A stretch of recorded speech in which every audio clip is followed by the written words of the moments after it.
Hey guys, we will be starting the meet in few minutes.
So, good evening, guys. Hope everyone is doing well. So, welcome to the session. I'm Amay, and we are pleased to have you guys here for our CV building workshop. This is the place where you guys can experience the art of crafting a resume that would give you an edge over the competition and help you to stand out and portray your skills as loud as possible. Internfair under Udgam 24 has brought best in the field who are currently in the final year to guide us through the process. Two of our speakers today are Mr. Mohit Pal, an incoming business associate at Misho and previously decision analytics intern at EXL, and Mr. Sahil Nizam, an incoming at APM, an incoming APM at Tata 1MG, and previously product intern at Aspire. Today's session is all about putting on a captivating resume that would help you guys to secure your dream non-tech internship you have been aiming for. And no fear if on campus non tech internship seems to be elusive, we have got you covered with and playbook for your off campus options too. So, my request would be active participation in is not only encouraged but should be taken as a compulsion. Feel free to ask questions in the chat and our speakers during the Q&A session. Uh, so I would end my I would end myself and over to you, Bhaiya. Sure, Amay. Thanks for the introduction. And yeah, am I audible, everyone? Yeah, you're audible. Okay, got it. So let's begin with the talk. Okay, great. So I hope you're doing good. And I'll not take a lot of time. And I know each of you has a lot of work, and it's the weekend, and it's beginning of the weekend. So let's begin with it. So just a second. All right. I hope the screen is visible. Right. So yeah, that's what we'll be discussing about building a non-tech CV that really sticks. So I'll just give a brief introduction about myself. As Amay had introduced, I'm finally a student at IIT Guwahati in chemical engineering, and I'll be working with the business team at Misho. And I previously worked with EXL and a VC firm called Better Capital. So this is what my personal experience has been around this college. Apart from that, I've also worked with clubs like ESL as and SWC. And ESL, I was leading the product team here, and at SWC, I was a product manager, etc. So yeah, that's what a brief how college has been for me, professional level. So yeah, that's something about me. Now, beginning with what is non-tech? So building a non-tech CV actually has two sections, non-tech and CV. So I'll just begin with defining what is non-tech here. So non-tech actually refers to a wide array of roles, it which don't really require deep understanding of technology. So such roles include product, business, consulting, management, etc. There are several roles that are actually coming under non-tech. So this is what non-tech is about. So it's a more of a generic term that covers a wide array of roles. So yeah, that's what it is about. And I have mentioned a few roles that have come to hiring this year in campus as well. You can see that to your right side of the screen. So yeah, that's what non-tech is all about. And let me briefly tell how exactly this shortlisting and selection process happens for placement as well as internship process. So the first process happens with the shortlisting that is based on the CPI or CV. And yeah, we'll be discussing the CV part here. CPI is something that you will have to look after, of course. Second is the evaluation part, which happens through case study and online assessments. And that will be a discussion for some other time. And interview is something that goes into technical, CV, and HR. So that is the final round, and on the if you clear all the three rounds, you are shortlisted for joining the company. And it is not necessary that all the three rounds happen in a similar manner, or all the three happens. But this is what a general order follows. Yeah. And discussing what exactly companies are expecting from your candidates. As a non-tech guy, so you must be a generalist. You should have a balance of problem solving as well as the understanding and technical know-hows. So you need not be very much proficient in technology, but you should be at least conversant in the tech if required in the role. And yeah, team management, soft skills, etc., really matter a lot in non-technical roles. So yeah, that's something that you have to be there. And yeah, overall, you can say you have to be a good bet for people who are whom you are going to give an interview for. So they should see you as a prospective employee. So pitch yourself and build a CV around that in a similar way. Yeah. Now decoding the non-tech CV. Now breaking down the components. The first part is like where to start building a CV. So there are two section, main pages that ITG template actually follows. One is Overleaf and second is Figma. So Overleaf follows like LaTeX code for building a CV, which you can easily build it on your own. And you can even now that you have ChatGPT, I think build using LaTeX will never be an issue for you. And yeah, and Figma is if you're not conversant enough and if you're not confident enough in building a CV on Overleaf, I'd say you can go to the Figma template. And I've given the links to both of them on this site. You can just check it out once the presentation is done. Uh, Second, ensure the consistency in format. So this is something that is not very specific to a non-tech CV, but in general, any CV should follow that your font style, font weight, and spacing should be uniform throughout. So whatever spacing you are following, whatever style and sizing you are following has to be uniform. That shows a professionalism within your CV. And this may or may not be a this may surprise you a bit, but many students actually have seen in their CVs not having these spacing styles as well as weight, and the CV at the end doesn't really look that professional. So yeah, I'd say that keep that in mind and while building a CV. Third is build a one-page resume. So like that actually shows that ensures readability, prioritization, and conciseness. Readability of your CV, prioritization, your ability to put down points in a concise level, and conciseness is putting those the amount of work you have done into a few lines. So this is something that company would really like to see within your as an ability to do. So yeah, I'd say stick to one page resume as well. Do not go it to 1.5 or 2 page resume. Try not to at least. So yeah, that is something that is there. Before going into what are the sections of a CV, I'd first mention a few generic points that you have to keep in mind for any CV build, any CV point that you have to use. So first is using action verbs. So action verbs are basically sentence starters. So for example, I analyzed X to for this thing and got the outcome as Y. So that is something that analyzed word here is the action verb. So you have to use good action verbs throughout your CV. So these are points that are present in your experience, project, PR, achievement, extracurricular section. So I'd say that make sure that those action verbs are very much relevant as well as unique to your CV. So you can follow a few good action verbs that I've tried to use. You can use hardword as well as Glassdoor, and those two have a good list of action verbs. And if you want, you can even use ChatGPT to refine your sentence as well if needed. But I'd say keep it unique. So yeah, that's there. Secondly, adding numbers. So in a non-tech CV, numbers, percentages actually highlights your impact of work and your ability to quantify things.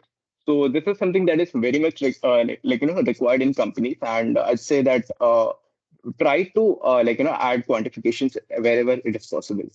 So these will be some points that will be needed, especially in these sections that I mentioned below. Thirdly, ensure no grammatical errors in your sentence. So yeah, this is something of a really bad, bad point that if you see a grammatical error into your CV, so that does speak a lot about yourself. So try not to make any grammatical errors. You can use Grammarly for checking out the CV sections and making sure it is grammatically correct. And coherence, your sentence should make sense. So whatever points you're adding into your CV should form a complete sentence and a paragraph at the end. So yeah, it should be complete right from the beginning to the end. Yeah, that's what coherence is about. And how to write a CV, CV point. So I followed this format while writing any CV. So I had an action verb that is these verbs that I discussed. Second, what you did. So the action that you had taken within an experience, a project or a position responsibility, etc. And the result outcome that you got. And within the results and outcome, you can add, relevant numbers if you want. Yeah, that's what it is about. I've given an example of how to write as well. You can check it out once, later on. Now coming to sections of the CV that will be there. So there are several sections that you can see that, there are basic sections beginning from education, experience, projects, key courses, research, technical, PR, achievement, extracurricular. So these are the basic sections that are there in in a CV. And it need not be the case that, every section is concluded, is there, or this is not an exhaustive list. You can have more sections as well, but generally, you do have education projects, experience, technical skills, PORs, achievement, extracurricular as part of a non-tech CV. So yeah, that is there. So I'll begin with discussing each section and what are the insights that you can gain that we have learned throughout these 4 years, and you can also keep in mind while building a CV. First is education. So, make sure there are three sections within an education. First is CPI, second is minor, and third are the grades. So, grades in your secondary and senior secondary. So CPI does matter, and try to maintain a decent CPI. And company shortlist is generally 7+ makes you eligible for all companies. But to stand out, I'd say higher the CPI, the better it is when you are choosing when the competition comes into shortlisting. Since many people have a decent CPI, so I'd say try to keep your CPI as high as possible. So yeah, that is it. It's not that you have to prioritize course over between education as well, academics as well as professional work. But yeah, that's something that you need to choose. Second is minor. So minor is not really a compulsion, but some companies do prefer minors depending on the role. So yeah, that is there. If For coming to grades, it's not really that important that what grade you had in 10th or 12th, but sometimes some companies do expect that you have a 65%, 75%, 80% plus scores in 10th or 12th. So yeah, that is it. But try so that is something that how we had experienced in our placement season and maybe the intern season as well. So yeah, just checking. Okay. So coming to experience section, so there are two components within an experience. One is gaining an experience. Second is representation of that experience into your CV. So gaining experiences is through on campus and off campus opportunity. And I'd say Sahil will discuss a lot on off campus opportunities, and I'm sure you know how on campus opportunities is, and if you're in the second year, you'll come to know soon. So how on campus opportunities goes on. So I'd say prefer an internship only if you see some scope with it. So if you see that an internship does add value to your CV, and this is what you really want to do ahead. It's something that you should take it up. So yeah, that is there. I'd say to take it up. And internship is just one form of experience. Internship can be of several types as well, industrial research, etc. But for a non-tech, a CV, it's generally about industrial experience only. So that's a bit. Secondly, representation of the experience. So definitely, impact of the action is something that is very important.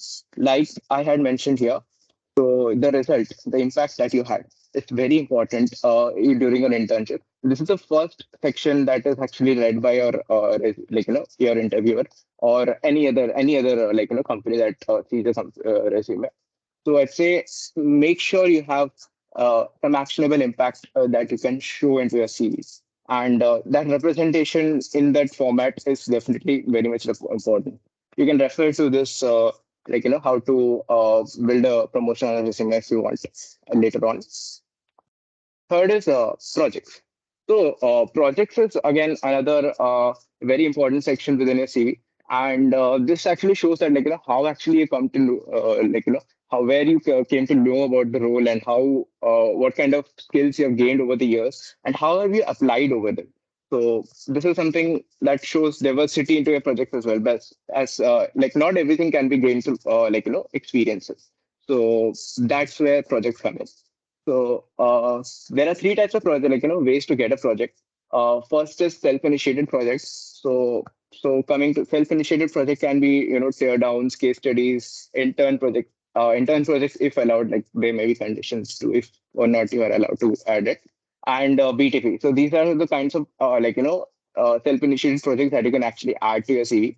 And yeah, you can find a lot of them on LinkedIn and like in the case competitions, Unstop, etc. And you should keep following for them. And they really not just like give you a CV point, but also give you a lot of experience for the final preparation of the interview as well. So yeah, that's something to be noted. Second is second way to get projects is club projects. So first hand building experience in clubs like ESL, SWC would really help a lot, and they actually help you will help you a lot in the building process of the product as well. Like there are several other clubs as well. So wherever there's a product building experience involved, I'd say you should be a part of such clubs and such projects that will really help you a lot in standing out against other students as well. So yeah. So club projects is something that I think many of you may already be a part of many clubs. So, yeah, try to find some good projects as well and build something that really you want to go ahead in the future as well. The third way to get into projects is is competitions and hackathons. So there are several competitions on Unstop and other IITs, IIMs keep organizing competitions. You can ask we can discuss this on a later occasion as well if you want. So there are several competitions that go on, and you can actually participate on those competitions.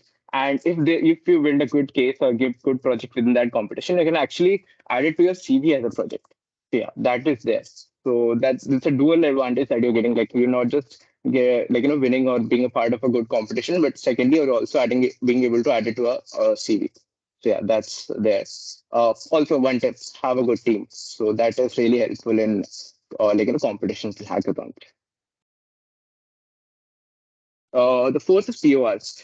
So position of responsibility actually shows that your soft skill section is something that has been not shown in your projects or the experience section is something that is covered up by POR section. So this has a lot of importance in non-tech CV especially. In tech CV, it's just a one-liner statement. If you see any tech CV, it is just part of a one-line statement. But in POR, it is written in non-tech POR. It is written just as any intern experience or project experience is written. So just take it if you have a POR, just take it very seriously and make sure the representation of that series is also reflected in your CV. So that is there. So yeah, I would say if you're in your second year or third year, make sure your POR has some synergy with the role that you have in mind. If you're targeting for a product role, you can maybe go get into PORs that have product building process maybe somewhere or product education process, etc. And if you're into finance, maybe you can get into finance. So that actually gives a synergy to your interview as well, that or your company as well, that this guy actually got to learn about this role by working through this club X. So this is something that gives an extra brownie points. So yeah, that's there. Of course, soft skill management, team management, enthusiasm, etc. Prioritization, etc. All part of POR as well. So that is something that you can definitely show, and yeah, that's there. The next is impact. So yeah, of course, PR, the impact that you show through each action that you take under that position is very important. So quantification of the impact is also just as necessary, like I've been mentioning for experience and project. So you should try to quantify what kind of impact that you had throughout your intern or your journey. So yeah, that is there. Fifth is technical skill. So as a skill, as a section itself, it is very essential to have good skills. That depends on the role that you are taking up. For example, if you're taking up finance role, so skill set tools in finance. If you're taking up analytics tools, so maybe Python, SQL can really help to add. So it is important that you upskill yourself, but adding it as a section within the CV, it's not very essential. So if you have very good projects as well as work experience or POS, so you need not add this section since you have to keep a one-page CV. But if you feel the need that there are some skills that are not covered in any of your above sections, definitely feel free to add this as a separate section. So yeah, that's there. But yeah, so while this section is very important for you to upskill yourself, but representation within the CV is subjective. So yeah, that's there. So then for upskilling, I mentioned like I mentioned for analytics, you can learn Python, SQL. That really opens up a lot of the roles in non-tech as well. And visualization tools like MS Excel, Tableau, etc. can also help you a lot. And and there are other tools also like Google Analytics, Figma, etc. that gives you a lot of learning and gives more diversity to your profile. So yeah, that's there. Uh, so just a second. Okay. So achievement. So, yeah, achievement shows what you have achieved throughout throughout your college life. So the importance is that shows that how good you are to your literally how good you are at what you do. So I would say that achievement is a very important section, especially in some roles, for example, consulting and product management. Consulting, especially, I'd say there are some companies like BCG and there are some other MBBs as well that may be coming up. So they actually look a lot into your achievement section, and it carries a lot of importance as well. So I'd say add a lot of stress on this section whenever you're building your CV. So definitely, what kind of points you can add? So that those will be competition winners, finalists, scholarship, awards, branch change, day ranks, and there are several others as well. So if you are the type of competitions include like inter IIT or any other outside off campus opportunities that you had, etc. All of them can be a part of your achievement section. So yeah, that is there. Of course, like I have been mentioning, you have to quantify. So whatever part you had there, for example, if you stood in the top 10, so make sure that you add the top 10. If you had a branch in, so make sure that you had a branch in among 1,000 plus students. So that's how you have to mention.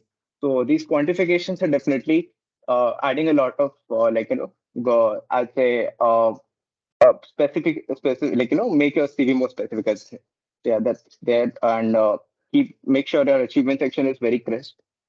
And yeah, so extracurriculars, this is the last section of your generally last section of your CV.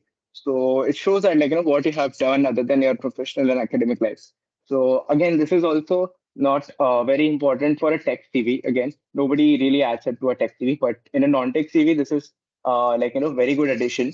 So this actually matters when you are applying for as well, foreign roles as well, if needed, foreign education, etc. But in context of non-tech roles, you can just make sure that you have sports, cultural, volunteering, technical, extracurricular activities that you have done throughout your college life. This is something that you can add in extra in the section. And it doesn't have a lot of formatting that is needed. Just make sure that whatever action you have done has some impact. So that's how an extracurricular section also look like. The action work, the action you took, and the impact that you had. So yeah, that is there. Now, some other sections in the CV that sometimes people also add is entrepreneurial experience. Definitely, if you are a founder of a startup or if you're planning to build one, into your in future, and if it's of course if it is registered, etc. There are some specifications whether or not you can add it to your CV. But if you're able to add it, it is definitely good because it shows a CEO level thinking for any company that you'll be applying for. And yeah, very much good to have an entrepreneurial experience. And it actually not just shows your managing skills but also your product building skills. Since you are a CEO, you're not just the manager but also the chief ideator, strategist, etc. All of that. Yeah, that is there. Second is research publications. Now, in non-tech CV, doesn't have a lot of relevance here. But if you have a very good research paper, or if you have launched something into a research publication or BTVs, etc., or something that you have worked on, and you feel that it deserves a presence in your CV, so feel free to add it. And yeah, if it is really good, I think you can definitely keep that into your CV. That is there. Now, key courses it's taken. So Coming to key courses, it's not really that very important to add to your CV. But if you're an intern and if you're applying for an internship in your second year, so you can maybe add at that stage, since I'd expect that you do not have a lot of work experience at that point. So you can add some key courses that you have taken, learned up, and yeah, make sure those courses are relevant, and some keywords maybe there that you should keep in mind. For example, product, analytics, etc. These keywords something can be there in your CV so that they pass through the screening process as well. Yeah, that is something that you can add. Uh, Next, yeah. So there's a roadmap that you can that this I built this roadmap for what we had in our third year as well. So the for people in your third year, this will be maybe relevant for you. So first part will be building on your resume. So work on your points that you have in each field of the CV, work experience, projects, achievements, etc. And you can then focus on upskilling and increasing diversity into your profile by adding more skills, more achievements, etc. More case competitions, etc. So that will be your part from December to May. And at the same time, if you have gotten an internship by now, it's well and good. And if you want a summer internship, keep trying and keep trying for on-campus and off-campus opportunities. Definitely, that will be a part of your building process as well. From May to July is more or less into the experience section where you'll be working on mostly you will be working in an internship project at that point, and you should definitely work well in that point. And if you like the company, try to take up a CPO, and it's bad if you like the company, then take up, and you need not participate ahead in your placement process. But if not, you can continue ahead into the placement as well. For those people who will not be able to take up an internship, so definitely try to join some cohort where you can get some good learning experiences as well. So there are some cohorts like Next Sleep and some other personalized cohorts as well, which definitely you can join up. And yeah, so that's how the second stage of your CV building will be. The last stage will be the execution. So this will be a final placement CV. So people who are not taking up a PPO will have to, or everyone else will have also have to pass through this process. And yeah, so you have to take a regular feedback from your seniors and anyone in your relevant people definitely to how to build a final CV. So that will be there. And yeah, so make sure by then you have good experiences, good internships, opportunities, good projects, as well as good achievements as well, so that it doesn't really become a hassle when you're building a fine placement CV. Yeah, that's there. And yeah, good luck. And I hope these tips really help you a lot. And if you have anything about to discuss in product business, placements, and more like movies, etc., just feel free to connect. Here's my LinkedIn and email. And yeah, I open the floor to questions if you have any.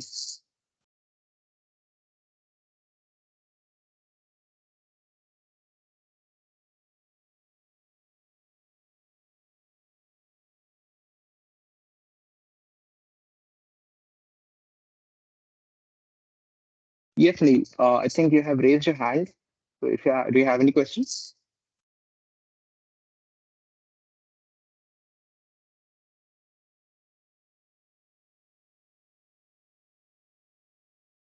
Hello, am I Yes, I audible? can hear you. Yeah, yeah. Yes. So, but yeah, I wanted to ask that I'm in FEC currently, and I'm actually interested in finance and capital markets. Mhm. So, what majorly should I do? Like, I intend to pursue mostly in that field only after maybe 4 years also. Mhm. So, what crucial steps should I take, for that particular intern? So do you currently have an on internship on board, or like you're planning to take up an intern in your field that you want? No, no. Currently, I don't have any internship.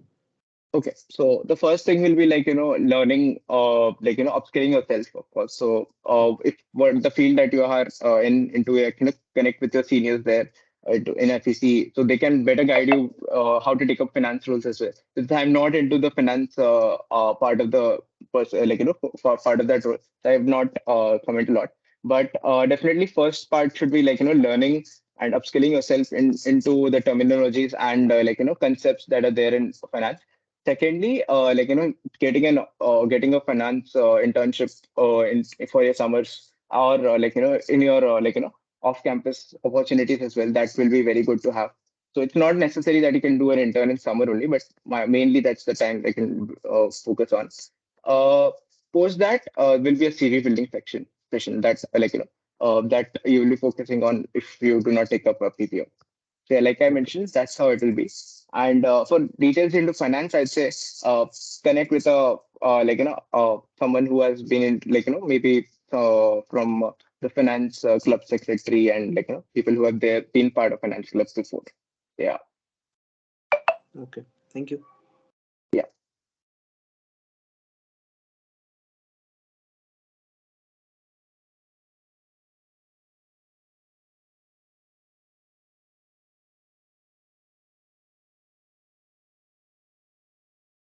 Okay. Disha has added a question that about projects we can add in CV for product role. So yeah, like I mentioned, Disha, you can add projects. There are three types of projects that you can include in the CV. So mostly first will be self-initiated projects. So there are tear downs you can add into a project CV. So there are tear downs for PM school, the product folks, etc. These tear downs are something that you can make on your own, build on your own. Those you can add into a CV. Second is club projects. If you're into building experience in SWC or any other such coding club, etc. So you can add those projects as your CV projects, and where you worked as a product manager, of course. Third is competitions, hackathons. That is something that you can add into your product CV. So yeah, those three types of CVs will be there. Okay, Akash is asking any specific courses you suggest to take up, especially in product management. So, if you're a beginner in product management, there's a course called Insurjo. That will be a very good start for you. You can take it up. I'll drop the link if you need. That is a good start for taking beginning with project.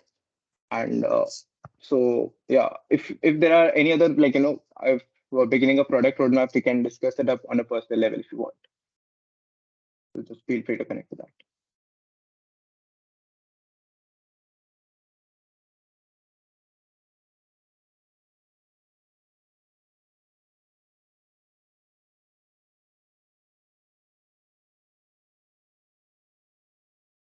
Okay, so Shindu is asking that can you explain what a teardown project is? Teardown project essentially is understanding of a product that is built. So, for example, you have a product. Let's take an example of Duolingo. So if you're doing a teardown on Duolingo, is something that you're beginning with analyzing the product as a whole. So understanding what the product aims to do, what is the company's vision, what what are the features that the product has, who are the customers for the product, what are their goals, and what are the pain points that product is solving, such such points, and what are the future scopes, etc. So these sections are actually encased into a case study. So this case study is actually called a tear down. So it's nothing, it's just a terminology if you're wondering. Yeah. Major projects for product management, like I had mentioned, to Disha. So there are some projects that you can add, for example, self-initiated club projects, and competition hackathon projects that you can add for product management. Yeah. So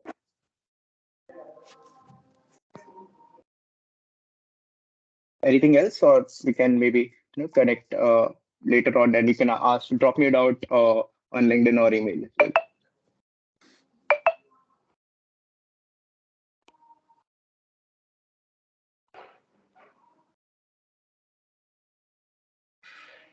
I'm a first year student. Okay, Gaurav is asking, I'm a first year student of MBA. My question mentions the year of graduation in your CV. Like I have no gap year between my graduation. So I think if you're following the so Gaurav, if you're following the IITG template and you're sitting in for on-campus places, I think you have to stick to the template that IIT Guwahati provides, and that actually has a provision for adding the year of passing for a course or education. So I think if you're applying for on-campus opportunities, I think it may be the case that you have to mention the year. However, if for off-campus opportunities, I'm not. I think you can work a way around it. So that is there. For on-campus opportunities, I think you can also discuss a bit with the placement team that will be working, if there's a way to work around it, and if something is possible. But in general, I think you have to mention your year, so that will be there. So okay, I there's an anonymous person mentioning that how to learn products from scratch. So yeah, from scratch, like I've given the link for Insurjo. You could follow that. That will be a very good start. That should be there. So definitely, I've dropped the link as well. Uh, yeah, that's there. Sure, Gaurav. Uh, okay, if there's nothing else, we can you can maybe ping me on a ping me on LinkedIn or email. We can connect there, and yeah, I'll drop my email here as well. So Amey, you can maybe take up the second part of the session if you want. Let's begin with the second part. Sure, sure. Yeah.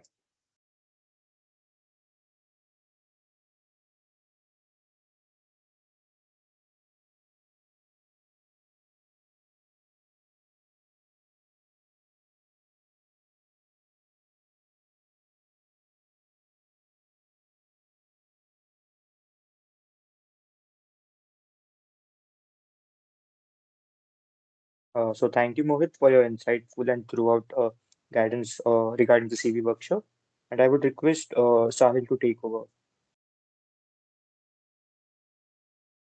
Sure. Thanks, Amaya, for the intro. Guys, before I start, just a minute, I'll share my screen, and once it's visible, you guys can confirm. Mm, yeah. Is my screen visible? Yes, and you're audible. Okay. Got it. Great. So, I can't look at the chat right now. If there's a major hassle or something, I guess Amaya can stop and let me know. But okay, guys, let's get started. So, hi everyone. First of all, thanks a lot for joining in on a weekend. Even there are two great movies in theaters right now.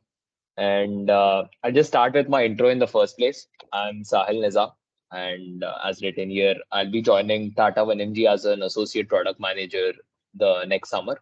And I completed my summer internship at Aspire. Aspire is a Singapore-based B2B fintech, and this was an off-campus opportunity, which will be the main focus of my talk as well today. A fun fact about me is that I was also a part of the ESL team last year. So, I was the one conducting sessions and talks like these. So it's a nice moment to be back here hosting one such session. And I think let's just get started with the talk. Firstly, some context about non-tech. So, non-tech broadly, we say everything other than tech, but there's a specific type in them as well. Usually, these involve generalist roles. So, you have to have multiple skills. You don't have to be a master at all of them, but you need to be good at three, four things. And the type of roles are many. So one is product management, where you're responsible for managing an app or a product of a company, and you have to be very user driven in that. Second is founders office. So this is more like a strategy intern, where CEO or founders usually they have lots of ideas about the company, and if they want to roll out some new initiative, they may want you to do the groundwork, they may want you to do the research work and so on. Similar JD for business development and strategy roles. Another famous non-tech opportunity is research interns. So this can include both IIM interns or research interns at VC firms. So in at IIMs, what these professors have is they have different projects that they host, and for different projects, they want people to do research, some user research, some market research, and different types. So doing an academic research intern is also very good for non-tech because it gives you perspective on the market, and also IIM is a good brand value end of the day. Second type is VC firm. So these are very less frequent. For example, recently I think Anthill Ventures put out a research intern post on LinkedIn. So if anyone's looking for an intern, you can go check that out. But yeah, I mean, similar JD there also, a VC firm may want you to do some market research. It may want you to do some listing, but VC firms are a great place to learn from. And that's why it's one of the most coveted non-tech opportunities. But again, just like all things, even if they're very coveted, it's hard to get them as well. There's a lot of competition from the MBA folks in this domain. And one thing about non-tech is that you might have noticed it during your second year, or you might have heard it from your seniors as well. The number of opportunities are quite few as compared to tech or development roles. So you'll need to factor that as well, both on campus and off campus. So it'll be a little bit of a struggle to break into this domain. And moving on, what is the timeline of internships? Usually, hiring really picks up during December and Jan. At least that is what I noticed when I was looking for an internship last year. And many of them usually they want you to join immediately, but because you have college, you can negotiate with them. And mostly companies are willing to at least have a talk about it. So you don't have to worry that okay, they mention offline, they want in office. First go for the interview. Get selected, and then you can think about whether you're going to join it or not.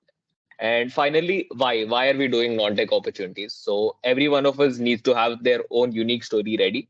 So it's really a personal thing on why you're doing non-tech, and you should really spend some time on thinking why are you doing product management, or why are you applying for a founder's office intern, and so on. Is the slide changed? Waiting for a confirmation from Amay or anyone. Great. Okay. Next, the most important thing, where can we find non-tech opportunities? So, you'll notice that there are 9 sources. I'll just explain each of them briefly. The first 3 ones are the most important ones, at least in my experience. So, LinkedIn, Twitter, and your network is what really moves the needle. All of the other ones haven't, they're very hard to convert, because I'll give reasons also for each of them. So, let's start from the bottom. The hardest way to do this is you can create your own database. So you can go to the Y Combinator website. They have this list of startups which have been recently funded, and you can try to cold mail each of them. But as you understand, it's very high effort. Similarly, you can go to Crunchbase and look at recently funded startups. Also important that you target, early or mid-stage startups. Don't go shooting for the sky. Don't think I'll land up a product in Internet, Zomato, or Ola, because these are very big companies, and the chance of them even reading your mail is very low. So it makes sense to target for lower tier startups, like early and mid-tier startups, Series A, Series B at max. But as I mentioned, creating your own database is a lot of work. You have to do the listing, you have to find the email ID. So makes sense to first find the job already and then just click on the apply button. This you can do through hiring websites. Most of these aren't that useful, because these are not made for the non-tech domain. These are made more for jobs and entry level things like, sales jobs or calling jobs. So these may not be that relevant, but it's good to keep an eye out on them, especially Internshala. Sometimes they do get some good product interns and business development interns, and some of them may be good startups as well. Unstop also another good reason, because it's one place where you can go for both internships and competitions. So just keep an eye out for the 8th tier, hiring websites. Naukri.com found it not so much, at least in my experience, but definitely create an account and then decide by yourself. Next option is joining communities. They can be either WhatsApp groups or Slack communities. I've mentioned the names of the communities you can join as well. In my experience, I found that the Slack communities are places where people are more likely to post, but WhatsApp groups are places where, the admin of the group curates different internships and sends a group. So try to join the groups that I've mentioned as well. And in Slack communities, the real one that stands out is TPF, product folks. So, even as Mohit mentioned, also shout out to Mohit for the slides template, by the way. And as Mohit mentioned, the product folks is like a big community in product management. So, even if you want to crack an internship, just want to learn product, it's good to follow these guys on Twitter and other socials, because they have a lot of things happening and you never know what really matches you. They also have a Slack community, the product folks, and in that also people keep posting their jobs. The next best thing is job boards. So, these are slightly different from hiring websites because what different venture capital firms, just some context, venture capital firms are firms that invest in startups. And it's their job that they help these startups by providing them the talent that the startups want and so on. So sometimes because venture capital and all these angel investors, they have such a big network, they post on either their own LinkedIn or they post on their own website that this particular startup is looking for a product intern or a business development intern. So Bloom Ventures is a famous venture capital firm, Indian based. So these guys have a job board. Similarly, other VC firms will also have their own job board. So it's up to you to go have a look. But I found Bloom to be one of the more useful ones. And AngelList is also similar VC firm that has a job board. And the other ones are just websites that collect jobs from internet and host it on their website. So the product folks also has a website, so if you just click on the link you'll find that. Same goes for product hunt and product hire. One thing that really stands out in this particular tier is helpcart. So helpcart is a community on an app called Kuhu. So if you click on the link you'll find it, but you join that community and I think every week they send a list of different opportunities available in product and non-tech. So Helpcart is the most useful one out of these 6, 7 that I mentioned there. Next best thing is newsletters. These 3 newsletters that I mentioned, they send out, I think, a weekly newsletter and that has a list of jobs that are available. But the problem with these are mostly international newsletters. So, international means obviously more crowd and difficult to break in. But good to have as many applications as possible because even the application process and the interview process is a big learning curve. APM list doesn't really send out interviews or job listings, but it sends out a lot of interview guides. So that is also really helpful, and you guys can have a look at that. Next, the top 3, LinkedIn, Twitter, and network are the holy grail. So these are the ones that really, that can actually get you a product intern. All of the other ones are mostly just going to get you an application. I'll explain them in the next slides, but let's just talk about Twitter for a while. So, Twitter, there are these 2 pages that you should definitely follow if you're looking for a non-tech intern. One is TPF Jobs. Again, the product folks, what they do is they retweet or they tweet jobs that are posted on Twitter. And as the name says, it's only product opportunities. Same goes for Intern Finder. Intern Finder is a great bot that was developed by a person on Twitter. I'm not sure of his name, but he's actually a product manager at Razorpay now. And what he did was he created this bot that just retweets any different jobs or intern opportunities on Twitter. These are not intern finder ones are not necessarily product opportunities. They can be design, video editing, or anything. So just have a look on those. Make sure you follow these both, and also keep an eye out for the general feed on Twitter as well, because lots of people use Twitter as the hiring platform. Moving on. Before I move on, just one thing. LinkedIn, there's also sort of a systematic way you can use LinkedIn to find opportunities. There's this thing called Job Alert. So, just go to Google and search how to create a job, how to sign up for a job alert on LinkedIn, and you'll get a proper tutorial. So I'm not wasting time here.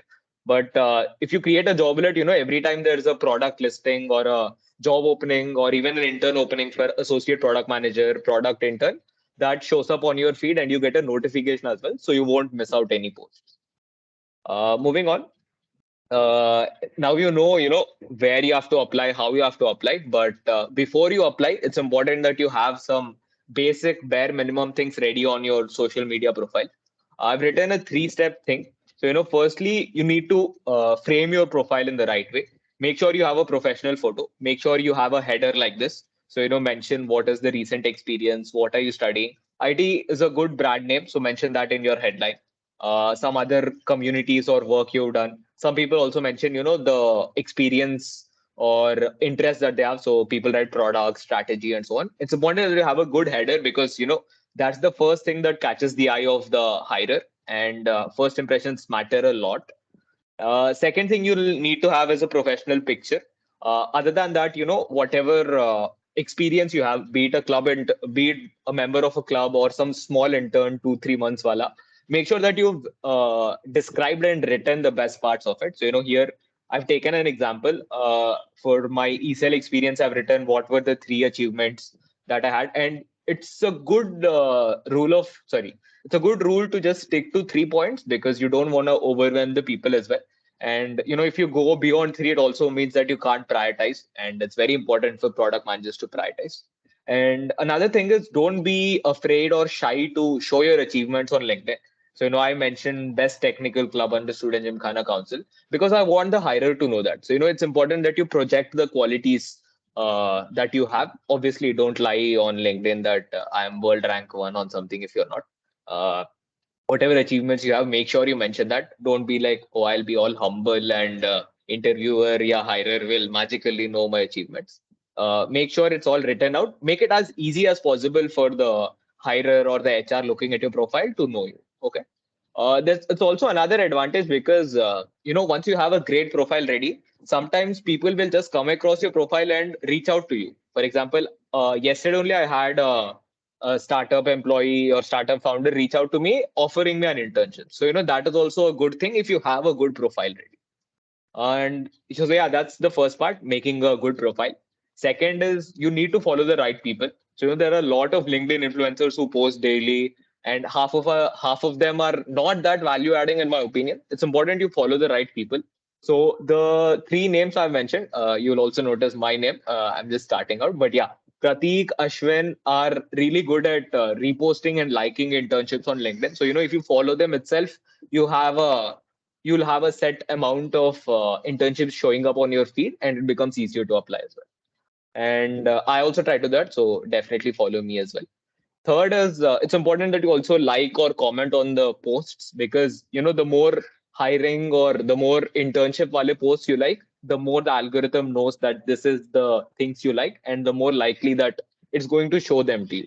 So just like them. So yeah, this is it about that. Moving on. This may seem like a lot. So you have to I have to go to all these 9 places. I have to apply on so many jobs, and I have to do social media also. I have to follow social media daily. How can I track so much? Simple. You just have to maintain an Excel sheet. So this is a screenshot of my when I was looking for an internship. This was the Excel sheet I used to follow. And I'd recommend that, every day have a fixed time slot. So maybe 30 minutes or 25 minutes that 8 to 8:25, I will every day, look at all the job boards today, look at all the Twitter sources, and maintain my Excel sheet. Mention there, what role you've applied for, when did you apply, what is the status, applied, cold mailed, reply pending. Write all of this. So, this think of it like a proper sales or marketing job. If any of you have been in ESL marketing or Alcher or Techniche marketing, you'll know that listing and maintaining that listing is a big part of making your work as simple as possible.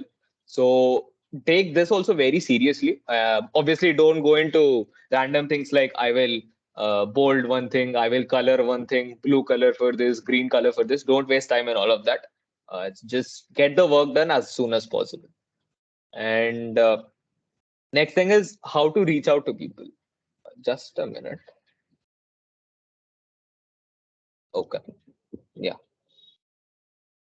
Yeah. So next thing is how do you reach out to people? So you've come across this job posting. Someone has posted on LinkedIn.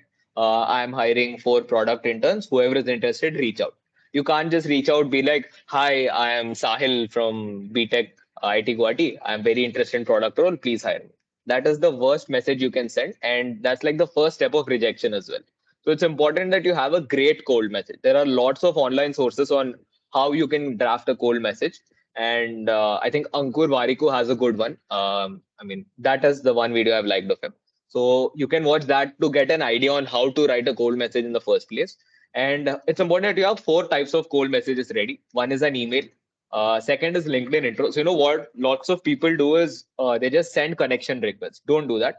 It's important that when you reach out to people, I'll show that in the LinkedIn page, but don't just blindly send connection requests. When you send connection requests from your desktop, you get an option to add a note. So it's important that you also add the note when you reach out to people.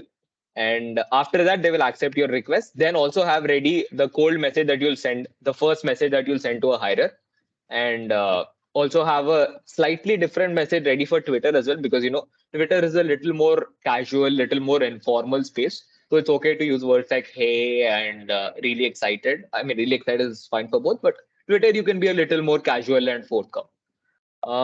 Yeah, YouTube I've mentioned. Ankur Warikoo is one good one I found. I think HBR, Harvard Business Review, also has some good articles on how to write a cold email. That's also really good. Obviously, now we live in the world of ChatGPT, but I'd recommend that you don't go all in on okay, ChatGPT, write me a mail for this guy for this role, because I think it's important that you at least do 1 to 2 emails by yourself, because that really helps you during your interview prep. Also, when you write it out by yourself, you'll remember, oh, this is the reason why I'm doing this, and same answers you can use when you're preparing for the interview, like how to do when someone asks you why do you want to do non-tech, you'll have the answer ready. So at least for the first 1 to 2 emails, write it by yourself, and then later you can obviously give it to ChatGPT for editing and corrections or whatever.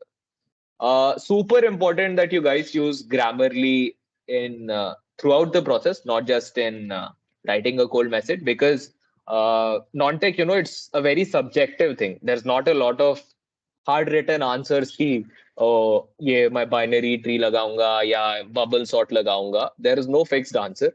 So it's a very subjective thing. Only fixed thing that is there in non-tech is grammar. So if your grammar is very bad, that is also a big red flag for the hirer ki this guy is not even doing the bare minimum.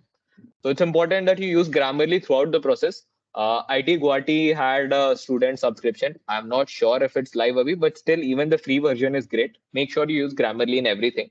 You can even use it as an extension on docs, so that whatever you write on a Google Doc is also automatically edited. You can also use it on Notion. Use it anywhere, but just use Grammarly. And third thing is, the message that you send, it should really convey your story. Again, job hiring, intern hiring, thousands of people are doing this process. So, if you do the same thing as your neighbor or your friend, you're not going to stand out. And the chances of the interviewer even knowing about your application reduces. So every step that you're doing, you really need to put in the extra effort so that you stand out. Try to create a story in sort of whatever 100 words or 150 words that you have. Mention a small key. Oh, this is how I really got interested. This product, I'd like to do product intern at your company. But just saying product intern is also useless, because that's what everyone is going to say. So, you can maybe mention ki, oh, yours is a 0 to 1 company and that's a very high ownership role. So I'm really excited about that. Or you can mention that this sector is really interesting.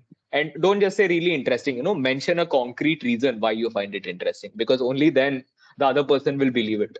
Don't try to make a fool out of the other person. Be as genuine as possible. Make a story out of whatever you're writing, whatever message you send. And after that, many people, they really rush this step. They really want to get over with it as soon as possible.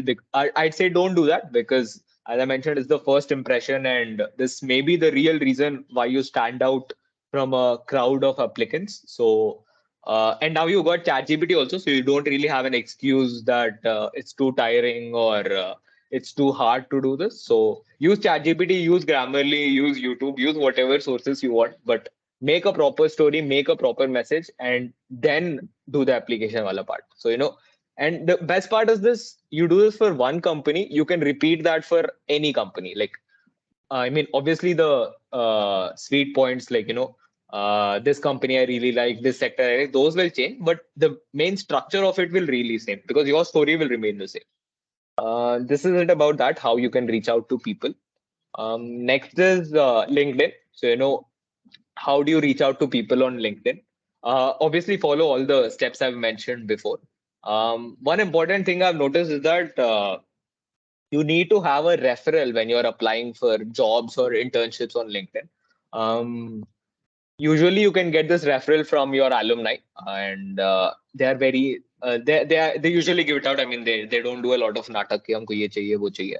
You just send them a good message, because again, they also won't give it out to anyone. If you send out grammar errors, or if you send out some very unoriginal messages, then they may be a little doubtful. Oh, maybe this guy is not that good. Why should I give him a referral? Especially if you think open job, 4 to 5 people from your same college will apply to that job. So there also, if you want that guy to push for you, it's good to have a good message there. And you have to have 2 types of messages ready for LinkedIn. One is this referral wala message. So whenever you applied for a job, you want to get a referral from an alumni. When you send them the LinkedIn network request, that time you should send the referral मांगने वाला message, ठीक है? And उसके साथ you should also have a LinkedIn message ready when you want to reach out to. So non-tech, as I mentioned, it's a very there are very few opportunities available. So it's important that you network to people as much as possible. Also, just reach out to alumni in your college. Reach out to IT Guwahati alumni. Tell them, "Hi, I'm Sahil. I'm a 4th-year undergrad from IT Guwahati. I've been building a profile in product since my first year, doing XYZ. Mention your achievements, mention your extracurriculars in this, and ask them ki, would love to have a chat with you on any product opportunities or internships. Then they will accept your request. Then after they accept your request, send them a message. Hey, thanks for accepting my request. And I'd like to, if you come across any opportunities or if there's an opening at the place you work, please let me know. And then, so, you just stay in their mental radar. If they come across some post, maybe they'll tag you, maybe they'll refer you. If there's an opening in their company, you will be the first one that comes to their mind. So make sure you do this. Reach out to alumni of our college. Reach out to, if you got friends or some people in other colleges, reach out to them also. Introduce yourself. Make sure they remember you. And this is where the story part really comes in, because you have a good story, then they are more likely to remember you. And 2 types of messages that are necessary. One is the first reach out, where you introduce yourself to people. Second is when you're asking for a referral. One small thing about referral is that some companies, like I did this when I applied at, I think, Oracle or Salesforce. What they do is, once you applied for the job, you can't get a referral. So it's just safe ki pehle you check with the alumni there ki, oh, I'm going to apply at this. Do I need the referral before application or after application? And then apply accordingly. Second important thing is you have to reach out to everyone shamelessly. So, you have only one job. You need to get an intern or a job. Don't keep things like, I'm a shy person, I don't want to ask help. Don't keep all these in mind, because again, as I mentioned, very few opportunities. You really need to leverage the network you have. And the fact that you're already at IT means you have access to the network. Many, like millions of people, don't even have that access. So if you're here and you're not using that network, then it's completely, you really have to question yourself, why are you doing non-tech? So seniors, alumni, friends, friends ka family, approach everyone. And only if you do this, you'll get a foot ahead of the other applicants also. And final point again, don't hesitate to highlight your achievements or strengths, because that's all a part of your story. That is how you stand out from the crowd. Just want to take a small break here. Anyone has any questions or any doubts? You can either raise your hand or, yeah, sure. If you raise your hand, I can't see. Yeah, Gaurav, you can just ask your question. I don't know if you have mic access. Maybe the hosting team can help. Hello, Sahil. Good Yeah, evening. yeah, I'm hi, audible. Gaurav. Yeah. Okay, now you're not audible. Yeah, you can unmute yourself and talk. Okay. Good evening. So my question is, what is cover letter and how to make a good cover letter? Got it. So, cover letter is just a one-pager document on why do you want to apply for a particular company. And it's sort of another opportunity where you can really tell your story or the reasons you want to apply. On how to write a good cover letter, I think you can check online. I remember one good Harvard Business Review article on this also.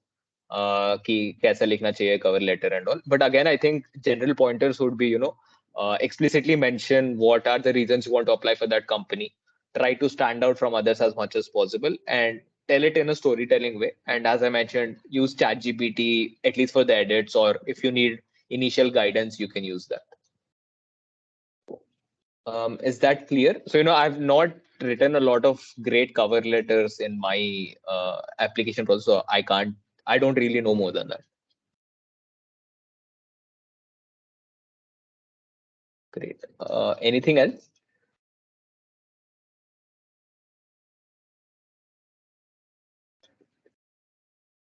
Okay.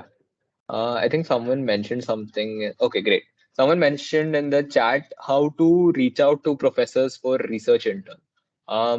So yeah, uh, I can talk about the IIM professor part because that is something I have a little idea about. But what people usually do is they have a good cold mail ready, and you find these professors' email ID on the IIM website, or some professors even have their own LinkedIn or Twitter page, so they mention their email ID there as well.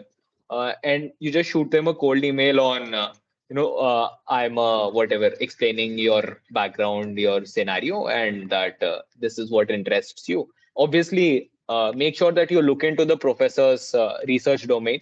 What topics do they teach or like?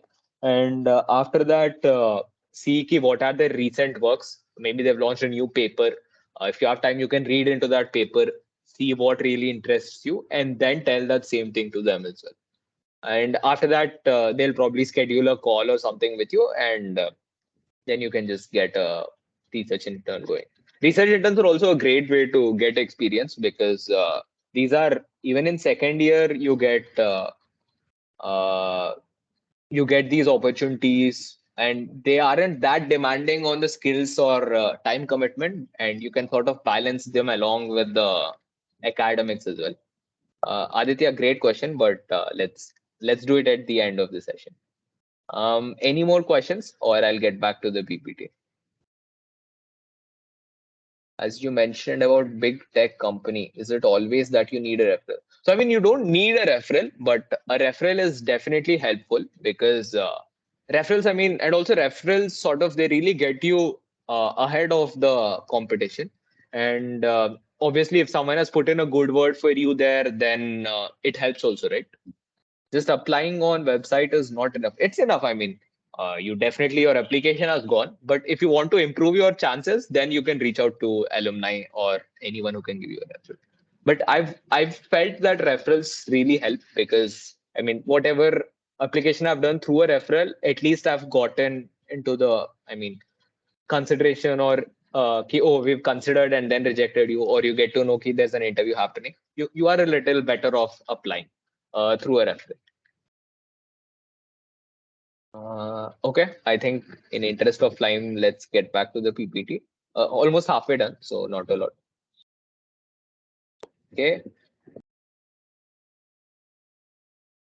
great. So, but you may do all of this. You may go through all the newsletters. You may go through all the job boards. You may go through all the websites, and you may apply at all the jobs. But it's still not enough because, as I mentioned, everyone does this. And how are you any different? So how can we really stand out from our crowd, or how can we stand out from the other applicants so that we can still improve our chances by a little? Simple answer, you need to sell yourself. And the application of a job doesn't stop at getting or clicking on the apply button on LinkedIn or on the website. You need to reach out to the HR or the interviewer. Use LinkedIn extensions to find their emails. Just a minute.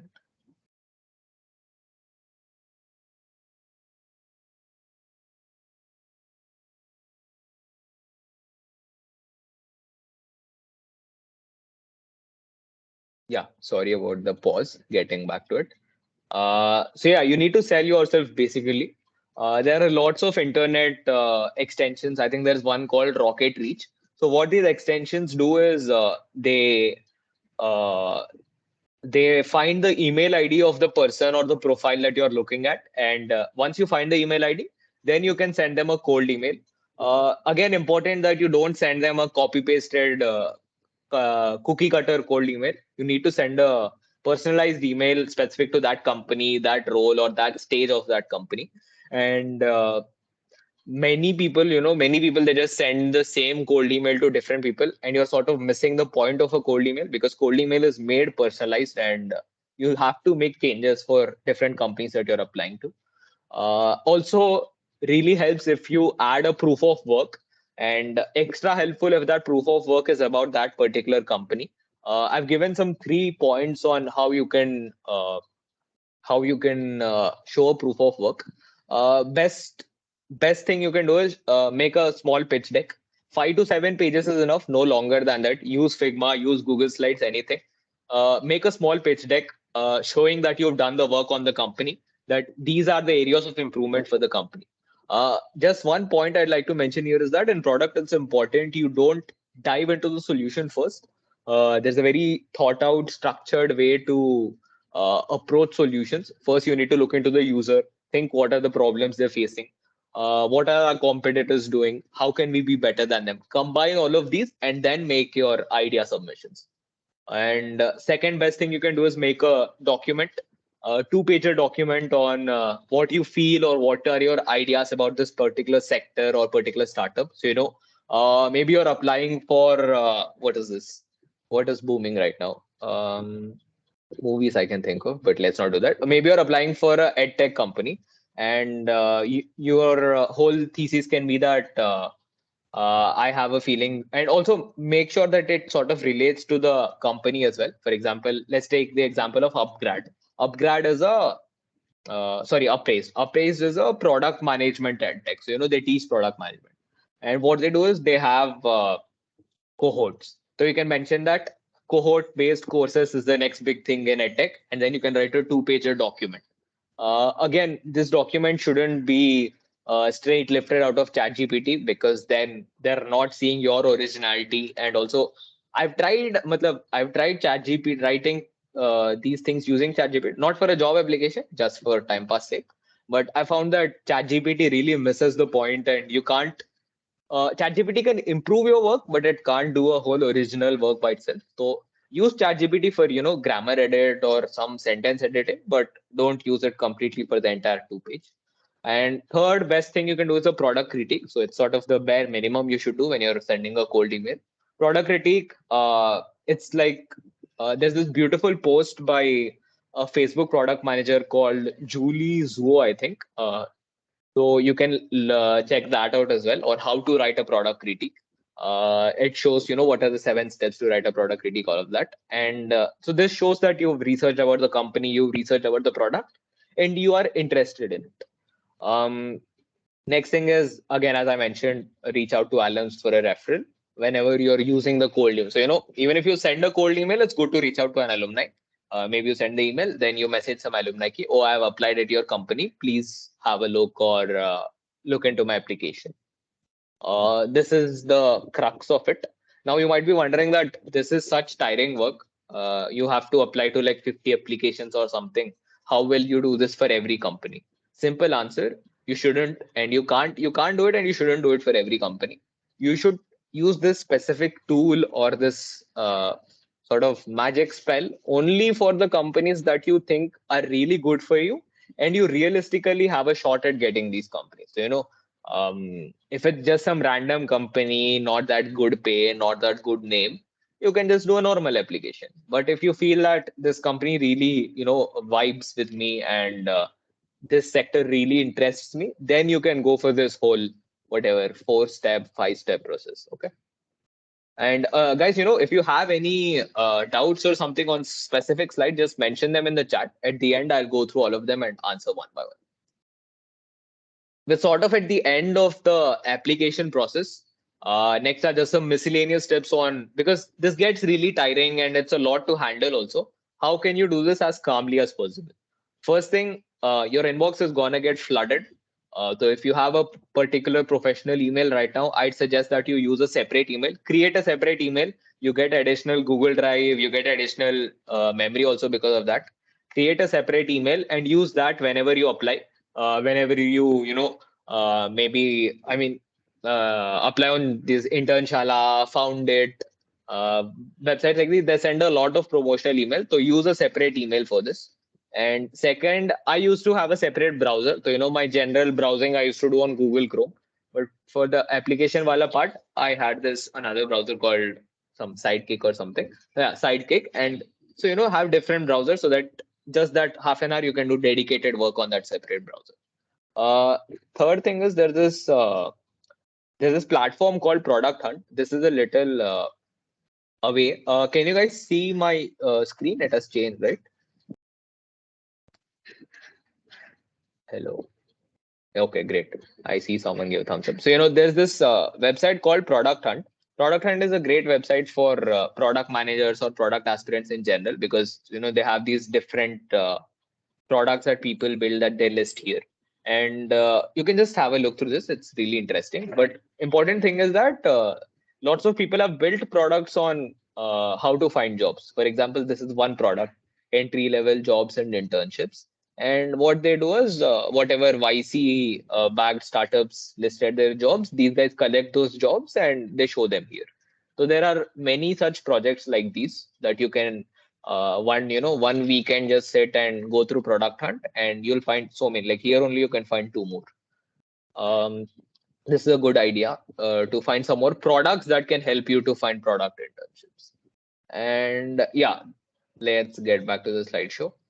It's also important that you make use of your friends, or if you have a younger sibling, elder sibling, anyone who is thoda vela, some friend of yours who has already gotten a summer intern.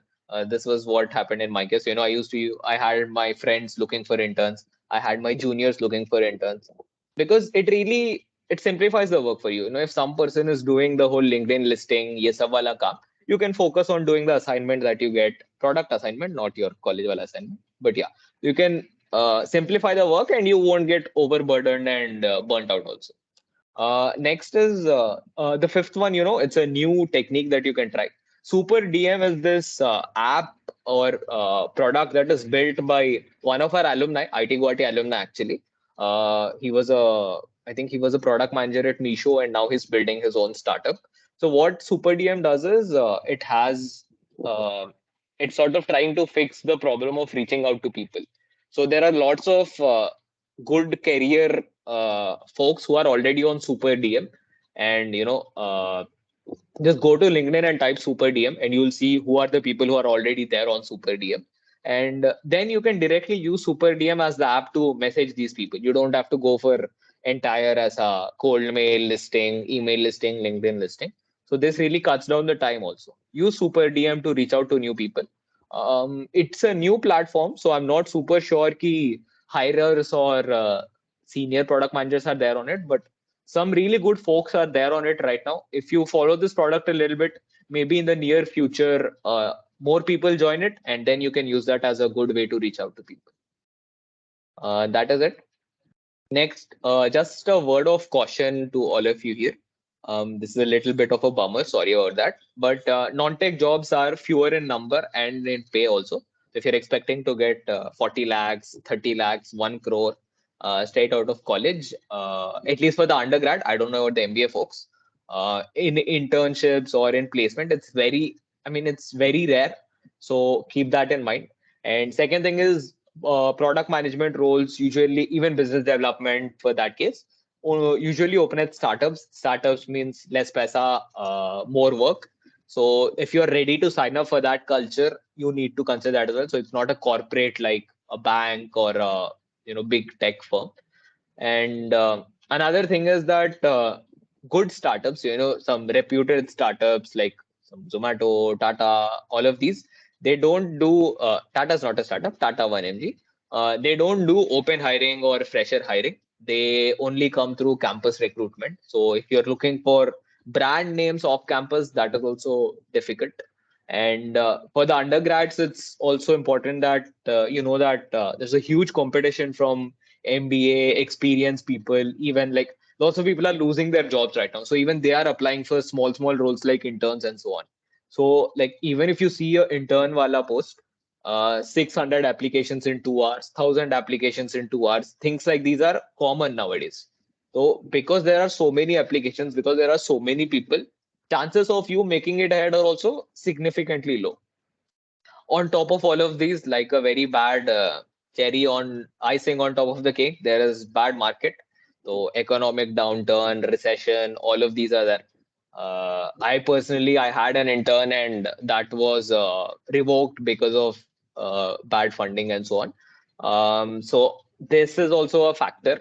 And you need to consider all of these when you're applying for jobs. So it's important that you just remember these at the back of your mind. Ki the odds are against you when you're applying for off-campus internships, and accordingly put in as much work as needed. And next, this is a catchy headline, but there's also a subtext. You will not get a job if you don't put in the work. So, if you don't put in the effort, then don't expect off-campus job or internship. Getting it off campus, I'd say, is harder than getting a job on campus or through the CCD. And it's important that you stay irrationally optimistic. Irrationally, because I mentioned all of these, any rational person would say, why are you still doing all of this? It doesn't make sense only. But you need to be rationally optimistic. Okay, I've applied. I think personally, I had to apply 60 to 80 job profiles. Then I got my first interview. Not even first successful interview, just first interview. So that's how it can be. Be as optimistic as possible. And be diligent. Don't cheat yourself कि ओ आज नहीं करूंगा कल कर लूंगा. रोज at least listing वाला काम रोज करना है. Obviously weekends maybe you can take off, but if you do it daily, then you won't miss out on things and it won't pile up baad mein. And sometimes these guys, they give an assignment or a product assignment. So if you have to do assignment along with listing, it gets very hectic.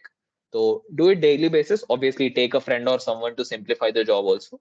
And another big thing is that, okay, you sent a cold email, you sent an email to a hirer or a recruiter, but you haven't gotten a reply. You don't stop there. You can go up to 3 follow-ups. So, message them. Hi, sir. Have you had a chance to look into my email? I understand that you're very busy. Please let me know if I should reach out at another time. Like this, you can, change the words around a little bit and send up to 3 follow-ups. I think a little bit more gets annoying. 3 is like at the verge of annoying and not too desperate as a. And try to overkill in every step from application to assignment. So be it the first cold email you send, be it the first LinkedIn intro message you send, try to put in that extra effort, because 2 ways again. One is it shows to the recruiter that you are very passionate and interested in this. Second is also that you personally, if you put in that extra effort, you'll really get clarity ki, oh, this is why I'm doing non-tech.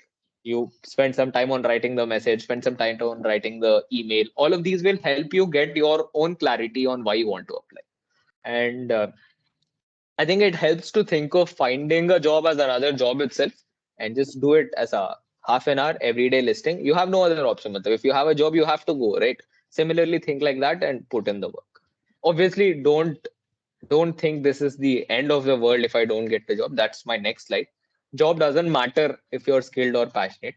And it's not just me saying, lots of people I've met throughout my internship and my placement process have mentioned that your first job or your first internship are very less significant than you think they are. Like right now, it seems a very big deal, but it's not that important as what people say. And another upside of this is that even if you don't get an intern or a job, there are so many things you can do. For example, getting to an interview itself is a big deal, because every interview teaches you a lot on. You will think कि, oh, I've mastered intro, and then you go to an interview और उधर हक देते हैं बिल्कुल interview में. फिर पता चलता है कि नहीं, ये तो बहुत ही गंदा था. I have to fix that. So interviews also let you know कि these are the points I especially lack in. And I think intern fair also really helped me in that. So, in my second year, third year, I also applied at ECEL intern fair, got some interviews as well. And those were really helpful to me in knowing, where I lack and what I can fix. So ECEL's intern fair, I think it goes live in Jan, if I'm not wrong. So you can check that out as well, because those guys, they do all the listing wala kaam. So you don't have to go search for companies, product companies that want to do hiring. And mostly sometimes these are paid interns also. That's also another added luxury. So you can look into intern fair also. And next thing you can do is, if you're not getting a job or if you're not getting an intern, doesn't mean that you should eat a tub of ice cream and feel sad. You need to put in that work into another direction so that it's useful in the long term. Make sure you upskill yourself in the time that you're not searching for jobs or searching for internships. Upskill yourself. And these are some things you can do in the time other than finding a job. I think the most important thing here is to learn SQL. So, anybody who is trying for entry level product management roles, entry level analyst roles, definitely do SQL in your free time. And it's not that hard also. It's not like DSA or development where you have to spend hours and hours. Hardly, I think if you do it diligently, all of this will take 1 to 1.5 months at max, maybe 2 months. Okay. So what I'd recommend is you first start out with W3 School. They have this set of interactive tutorials. So, they mention these are the concept, and at the end they have a small question also. You do that. After that, you go to Hacker Rank for practice, and then you do Lead Code has these 50 SQL questions. Do those as well, and I think this is a big difference, especially if you're going for placement season, because fourth year everyone does this only, and in fourth year you have placement is also on top of that such a harrowing process that there is so much to do in the placement process only. You'll have tests, you will have company applications, you will have company assignments, and you'll have classes also. So much is going on. Ki you do this before your fourth year, you are already way ahead of your peers and your competition.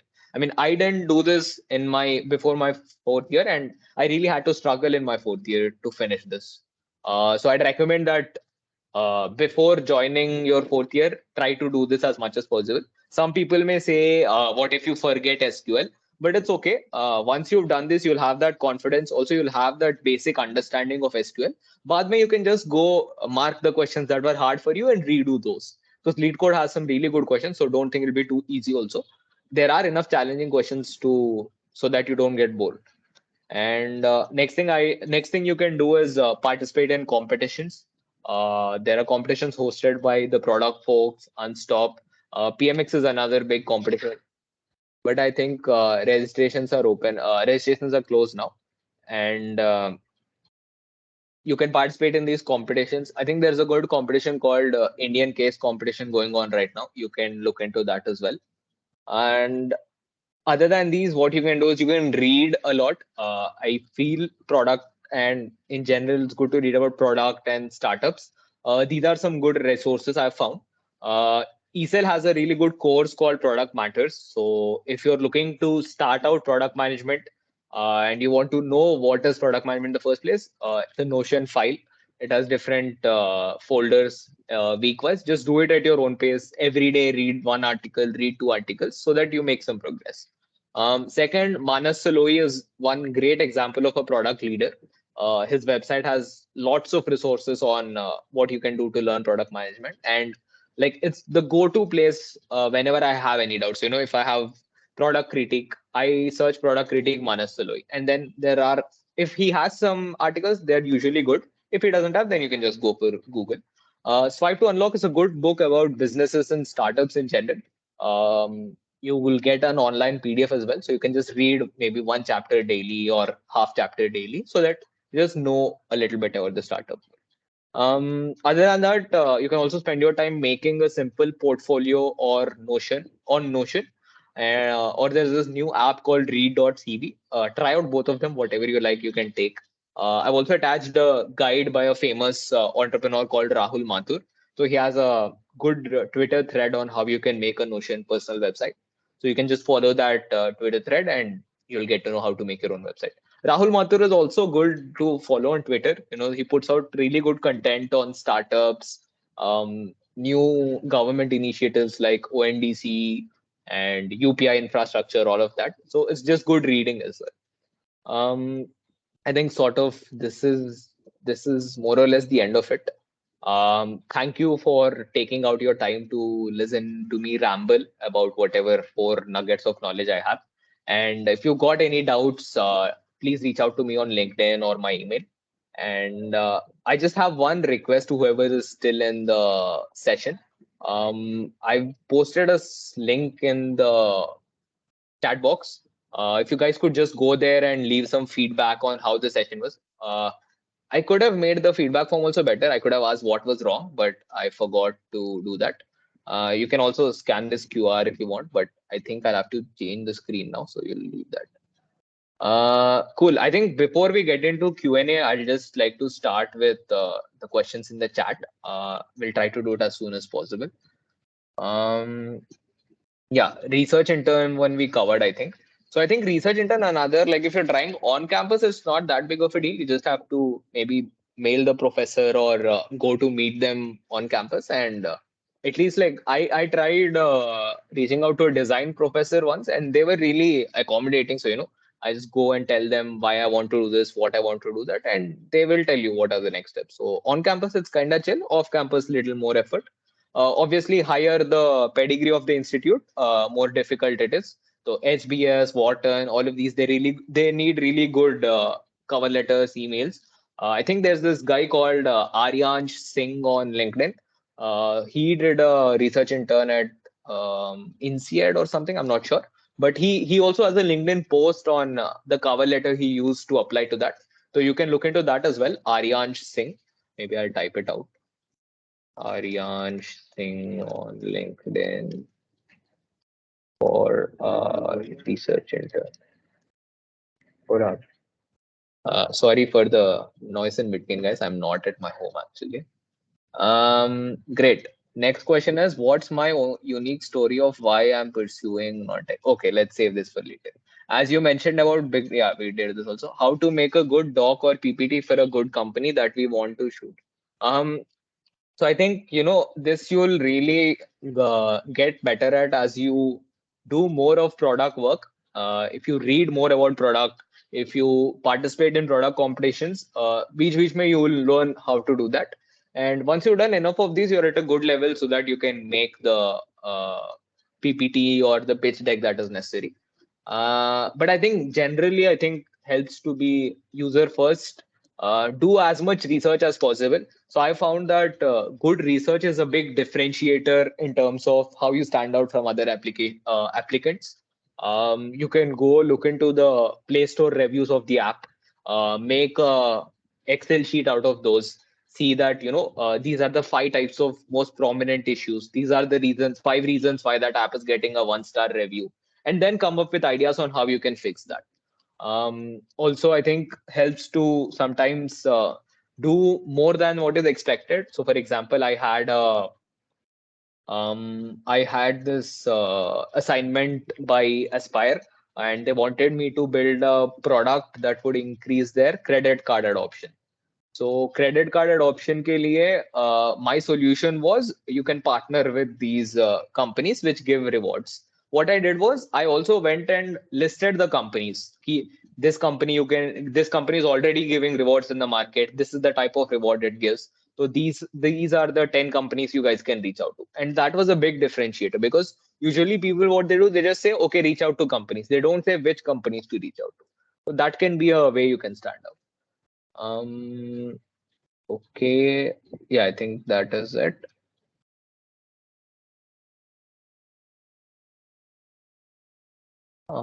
If you could repeat about resume making. So I think Nana, you'll get the recording for the resume part, no issues. How to make a good company done? Can we get a recording? You'll have to check with the team. Final year recently started learning about PM, no product. Okay.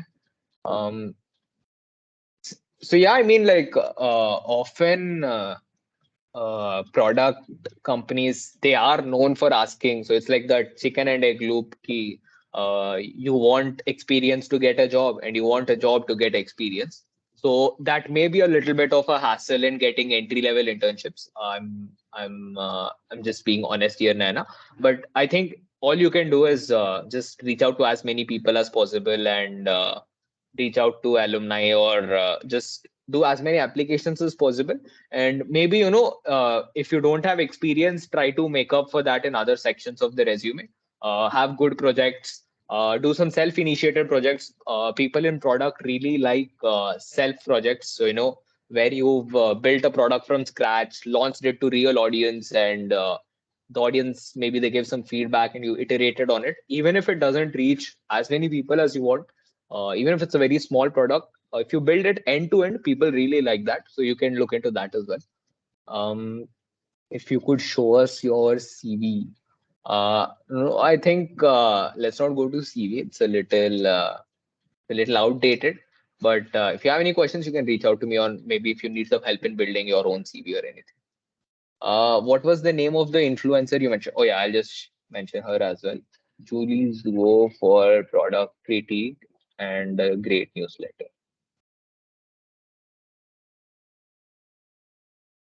Bhaiya, how do you search for good companies to apply rather than post and offers? Okay. So I think I, at least before applying to a company, I tried to look into, I mean, no, actually just apply to the company and then baad mein dekh lena whether you like it or not. So you can look into what is the company doing right now, what funding has it raised, who are the founders. So usually just search on LinkedIn founder this company and you'll find the guy. Um, yeah, I think having good founders is also good. Sometimes, yeah, I think funding, good founders, and mostly these are the two metrics. Yeah, I think that is it. If anybody has any question, you can raise your hand or type it out in the chat. Anything is fine.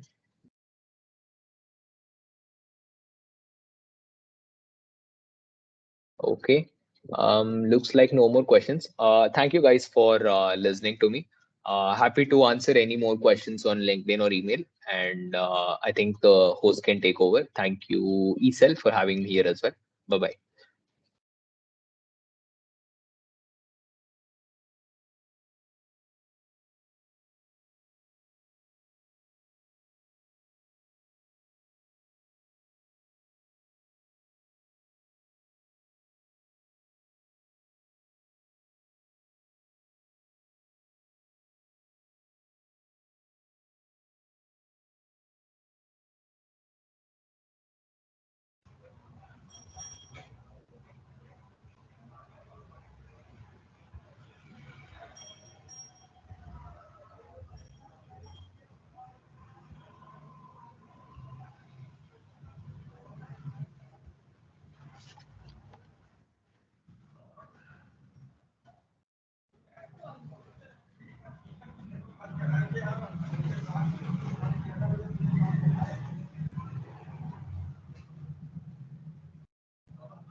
So hello guys, I'm Ayush Loya from Intern Career team.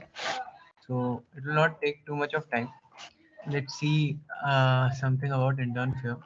So yes, we have a great opportunity for all first and second year students intern fair.